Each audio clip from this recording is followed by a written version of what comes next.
ஒரு புத்தகம் என்ன பண்ணும், ஒரு புத்தகம் நம்மளுக்கு தெரியாத விஷயங்களை நம்மளுக்கு சொல்லித்தரும். அந்த மாதிரி ஒரு விஷயத்தை தான் நான் இன்னைக்கு தெரிஞ்சுக்கிட்டேன். இந்த புத்தகத்தை படிச்சு முடிக்கிறதுக்கு எனக்கு ஒரு 1/4 மணி நேரம் தான் ஆச்சு. ஆனா ரொம்ப ஒரு ஆச்சரியமான விஷயத்தை அந்த புத்தகம் சொல்லிச்சு. அந்த புத்தகம் என்னன்னா ஈரடி போர் அப்படிங்கிற இந்த புத்தகம்.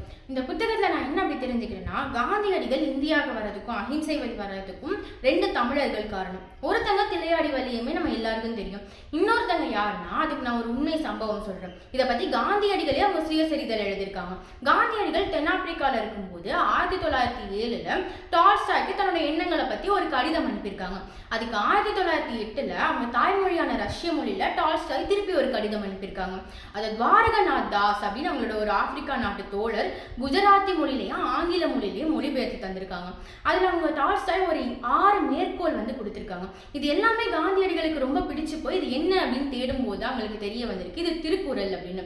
திருக்குறளை ரஷ்ய மொழியில டால்ஸ்டாய் படிச்சு அதை தான் காந்தியடிகளுக்கு அனுப்பியிருக்காங்க. அதுல ஒரு திருக்குறள் மட்டும் காந்தியடிகளுக்கு ரொம்ப பிடிச்சிருந்துச்சு. அது என்னன்னா, அறிவினால் ஆகுவதுண்டோ பிரிதி நோய் தன்னோய் போல் போற்றா கடை. இந்த ஒரு திருக்குறள் தான் காந்தியடிகளை இந்தியா பக்கம் அஹிம்சை பக்கம் திருப்ப வச்சது. அப்ப யோசிச்சு பாருங்க, காந்தியடிகள் மகாத்மாவா மாறினதுக்கு காரணமே இந்த திருக்குறள் தான். இந்த மாதிரி விஷயங்கள் எல்லாமே தெரிஞ்சுக்கிறதுக்கு நம்ம நிறைய புத்தகங்களை படிக்கணும். நன்றி.